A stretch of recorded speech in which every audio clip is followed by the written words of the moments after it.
No princípio, antes do tempo existir, antes do céu, da terra e de todas as coisas que conhecemos, havia apenas Deus. Não havia forma, não havia cor, não havia som. A Bíblia diz que a terra era sem forma e vazia, e que as trevas cobriam o abismo. Era um cenário de completo silêncio e caos, onde nada ainda havia sido organizado. Mas mesmo nesse vazio absoluto, algo poderoso já se movia. O Espírito de Deus pairava sobre as águas, mostrando que Deus nunca esteve ausente, nem mesmo antes da criação. Ele não precisou de ajuda, ferramentas ou matéria-prima. Tudo começaria apenas pela sua palavra. Então Deus falou. E quando Deus fala, o impossível acontece. Haja luz. E houve luz. A luz rompeu a escuridão, separando aquilo que era trevas daquilo que agora brilhava. Deus viu que a luz era boa e a separou das trevas, chamando a luz de dia e as trevas de noite. Assim terminou o primeiro dia da criação. Esse momento não fala apenas sobre luz física, mas sobre ordem surgindo do caos. Mostra que Deus é especialista em transformar o vazio em propósito, a escuridão em direção. A criação começa com luz, porque sem ela, nada pode crescer, viver ou existir. E assim, com apenas uma palavra, Deus iniciou a história de tudo o que somos e vemos. Depois de criar a luz e estabelecer o dia e a noite, Deus continuou sua obra com ordem e propósito. No segundo dia, ele voltou sua atenção para aquilo que ainda estava misturado e sem limites: as águas. Tudo ainda parecia confuso, como se céu e terra estivessem unidos em um só espaço. Então Deus falou novamente, e sua palavra trouxe separação. Ele criou uma grande expansão entre as águas, separando as águas que estavam abaixo da expansão das águas que estavam acima. Essa expansão, Deus chamou de céus. Nesse momento, nasce o céu como conhecemos, o espaço onde nuvens se movem, onde o vento sopra e onde os pássaros um dia voariam. Não era apenas um detalhe da criação, mas um passo essencial para a vida existir. Deus estava organizando o ambiente, preparando cada parte do mundo para cumprir sua função. A separação das águas mostra que Deus é um Deus de ordem, não de confusão. Ele estabelece limites, define espaços e cria equilíbrio. Nada foi feito de forma aleatória. Cada ação tinha um propósito claro. Esse segundo dia nos ensina que, antes da vida florescer, é preciso organização. Antes da abundância, Deus estabelece limites. Antes da criação avançar, ele prepara o cenário com sabedoria. E assim, ao final do segundo dia, os céus estavam formados, sustentando a estrutura do mundo que estava apenas começando a nascer. No terceiro dia, Deus voltou sua palavra para aquilo que ainda cobria toda a terra: as águas. Até então, tudo estava submerso, sem espaço para a vida crescer. Então Deus falou, e mais uma vez, sua voz trouxe ordem. As águas que estavam debaixo do céu se reuniram em um só lugar, e a terra seca apareceu. Deus chamou a parte seca de terra, e as águas reunidas chamou de mares. Ao ver isso, Deus contemplou sua obra e declarou que era boa. Mas ele não parou por aí. Ainda no mesmo dia, Deus ordenou que a terra produzisse vida. A terra passou a gerar plantas, ervas que produzem sementes e árvores frutíferas, cada uma segundo a sua espécie. Tudo foi criado com capacidade de se multiplicar, carregar vida dentro de si e continuar existindo. Esse momento marca o nascimento da vida vegetal e mostra que Deus não apenas cria, mas cria com continuidade. Ele pensa no presente e também no futuro. Cada semente carregava o potencial de uma nova criação. O terceiro dia nos ensina que Deus transforma espaços vazios em lugares férteis. Onde antes havia apenas águas e silêncio, agora existe terra firme, crescimento e provisão. A criação começa a ganhar cor, forma e propósito. E assim, com a terra produzindo vida, o mundo começava a se tornar um lugar habitável. No quarto dia, Deus voltou sua atenção para os céus. Até esse momento, a luz já existia, mas ainda não havia marcadores claros para o tempo. Então Deus criou os luminares no firmamento do céu, para separar o dia da noite e servir como sinais para estações, dias e anos. O maior dos luminares governaria o dia, o sol. O menor governaria a noite, a lua, e junto com eles, Deus criou também as estrelas, espalhando-as pelos céus. Esses luminares não foram criados apenas para iluminar, mas para organizar o tempo. A partir deles, nasceram os ciclos, as estações e os ritmos da vida. O tempo deixou de ser algo indefinido e passou a ter propósito. Esse momento revela que Deus é o Senhor do tempo. Ele não apenas cria a vida, mas estabelece o ritmo em que ela deve acontecer. Cada amanhecer, cada ano que passa, cada estação carrega a marca da ordem divina. O quarto dia nos lembra que o tempo não é um acaso. Ele foi criado para servir à humanidade, para trazer equilíbrio, descanso e renovação. Tudo segue um ritmo porque Deus assim determinou. E ao observar o céu iluminado, Deus viu que tudo era bom. No quinto dia, Deus voltou sua palavra para 2 grandes espaços que ele já havia preparado com cuidado: os mares e os céus. Até então, eles estavam vazios, aguardando vida. Então Deus falou, e a criação avançou mais uma vez. As águas passaram a se encher de seres vivos. Peixes de todos os tipos, grandes e pequenos, surgiram nos mares.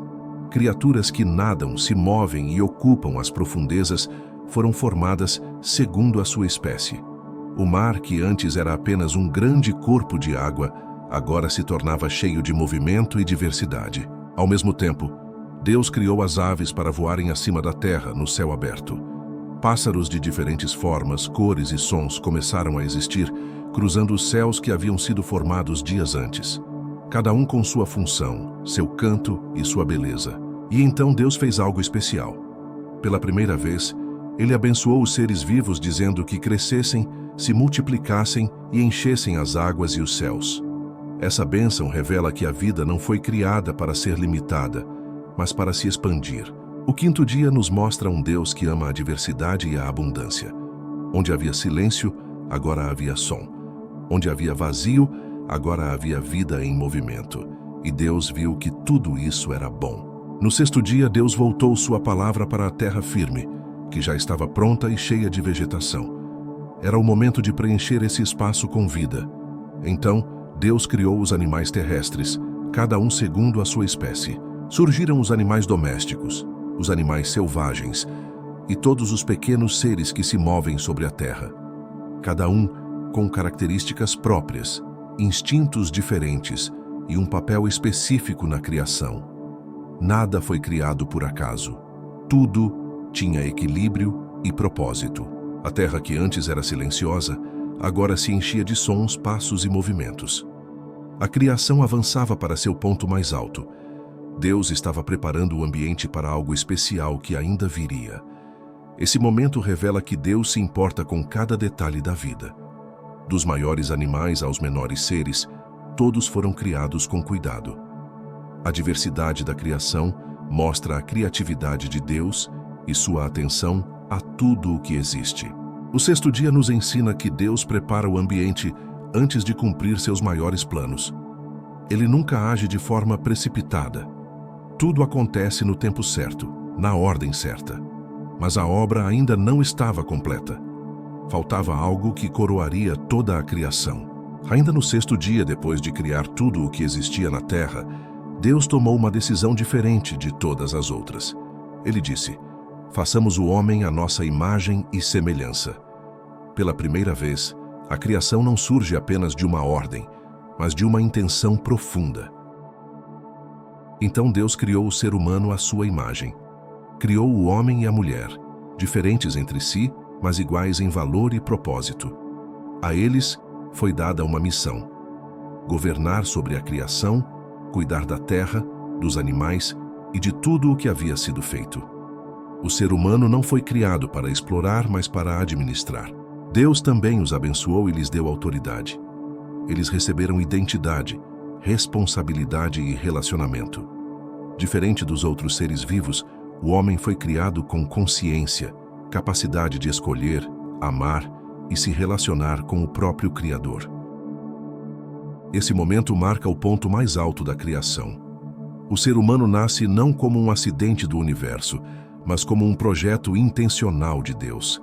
Cada vida carrega dignidade, propósito e valor. Ao olhar para tudo o que havia feito, Deus viu que não era apenas bom, era muito bom. Depois de criar o homem e a mulher, Deus preparou para eles um lugar especial, o Jardim do Éden. Não era apenas um jardim bonito, mas um ambiente perfeito, onde tudo existia em equilíbrio.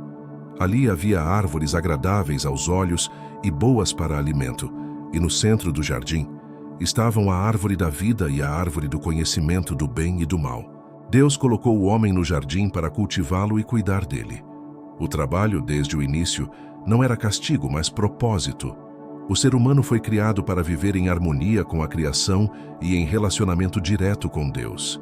Nesse tempo não havia medo, vergonha ou separação. Deus caminhava com o homem, e a comunhão era plena.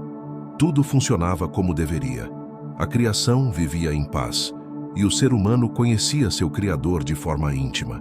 Mas junto com a liberdade, Deus também estabeleceu um limite. O homem poderia comer de todas as árvores, exceto da árvore do conhecimento do bem e do mal. Esse limite não era controle, mas amor. Deus estava ensinando que a verdadeira vida também envolve obediência e confiança. O Jardim do Éden representa o plano original de Deus, um mundo de relacionamento, cuidado e equilíbrio. Depois de 6 dias criando o universo, a terra e toda forma de vida, Deus concluiu sua obra. Tudo estava completo, organizado e cheio de propósito. Não havia falhas nem excessos. Cada detalhe existia exatamente como deveria ser. No 7º dia, Deus descansou.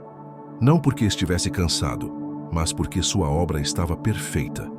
Ele separou esse dia e o abençoou, estabelecendo um princípio que atravessaria gerações.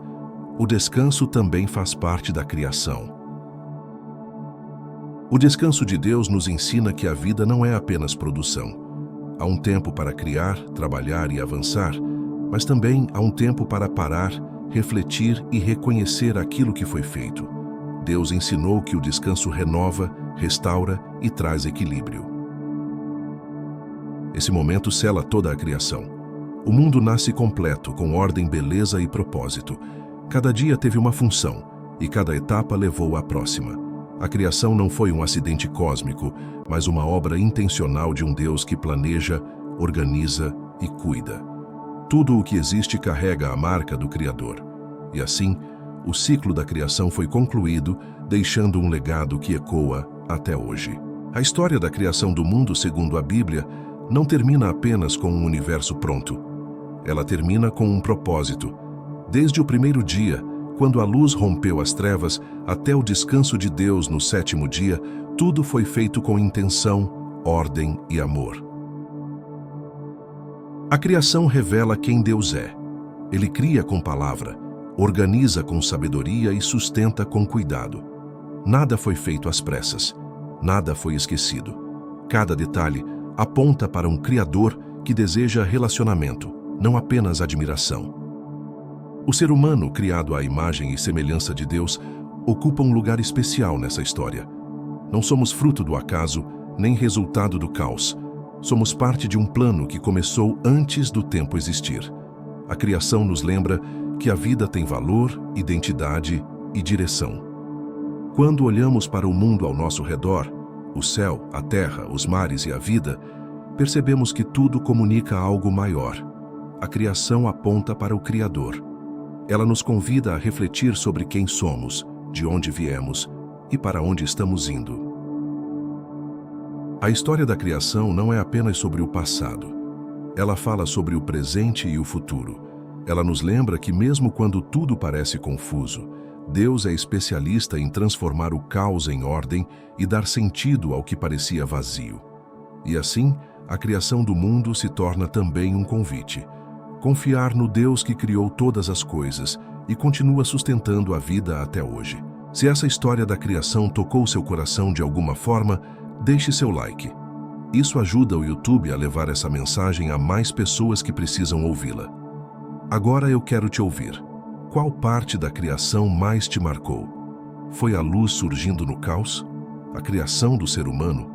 Ou o descanso de Deus? Escreve nos comentários, eu leio todos.